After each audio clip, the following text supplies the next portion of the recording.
Amit, it's $1 million question. We hit it in every show, so let's just, take the gloves off. Mhm.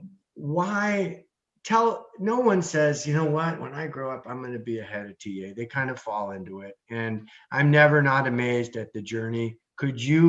Was there any intention there? Did it just happen? I mean, from the dance floor to the boardroom, I just would love. Which is a different dance floor, let's be honest. I know it is. It's all performance. It's all performance. It's a great question. And it's something that I've thought about a lot, not only because, okay, it's good to get my arms around what my own story is, but so many people questioned it, right? Questioned it.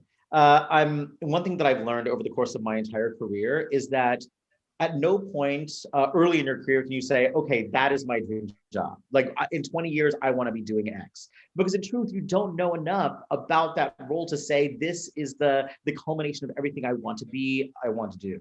I think Adam Grant actually had this theory, although I feel like I originated it in my head, I just didn't tell anyone, that, you know what, when you start your career, you start like putting the building blocks together. You want to learn as much as you can about something that you're interested in. And then at a certain point, you're sort of done learning about that and you make a little switch, right? It could mean that you like down level yourself in the eyes of the world, but at the end of the day, you're still moving forward, right? And then you learn as much as you can about this. And then maybe you want to switch jobs and learn as much as you can about this. At the end of a certain amount of time, you become uniquely qualified for something that turns into your dream job, something that you didn't even think about before. And in that case, that's exactly what this head of TA role is all about for me.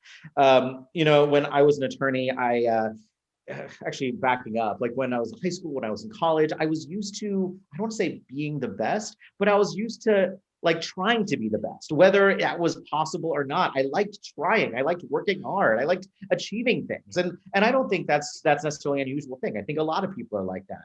But when I went to law school, and it has nothing to do with law school, it has to do with me. I was a proud graduate of Columbia Law School. I have friends who are doing amazing things around the world right now. But I remember a month in, I was like, this is not for me, but there was no way I was going to be a Columbia Law School dropout. There was no way. I ended up working at a good law firm where I was, meeting standards, and that's fine. But I had almost given up on this idea of being excellent. However, in short order, I was a corporate attorney. I did mergers and acquisitions and structured finance.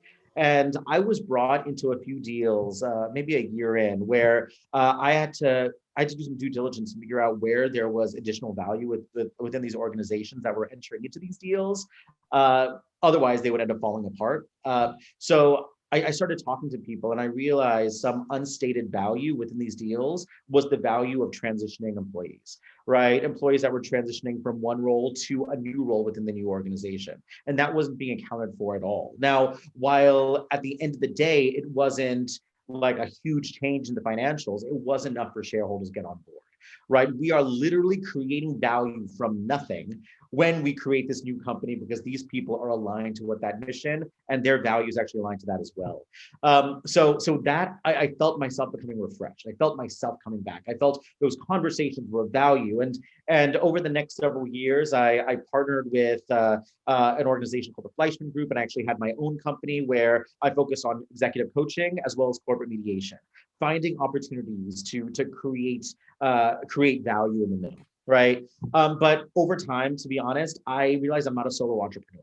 I'm not. I don't want to keep marketing for myself. I don't want to keep doing business development.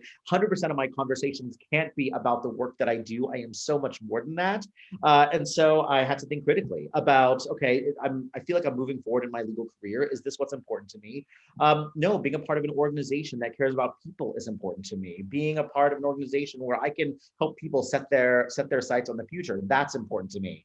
And so at that point, I started to put kind of feelers out for companies that had strong culture where I could help develop that.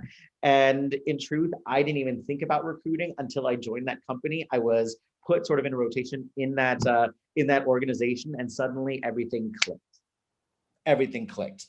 I came in at like a manager level, but at that it was, sort of a mid-level recruiter. But every conversation I had, whether it was a conversation where I was learning something or I was imparting knowledge, I was coaching, etc., everything was something that I wanted to be excellent at again.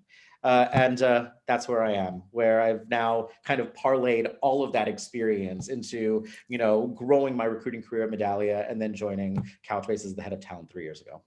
So you mentioned story. So I want to start there. Mhm, How often do you go and revise your own story? mhm, mhm.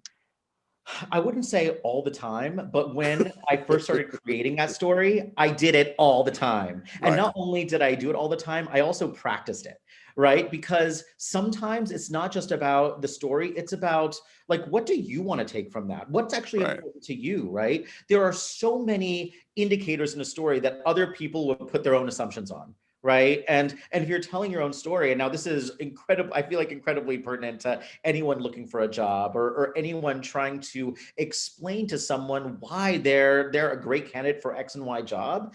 It's believing that story yourself and understanding that everything you did has value, right? It's very, very, So very, very, very much out of Buddhism, mhm, actually. You've got to be able to internalize it and see it yourself and then be able to express it. So exactly.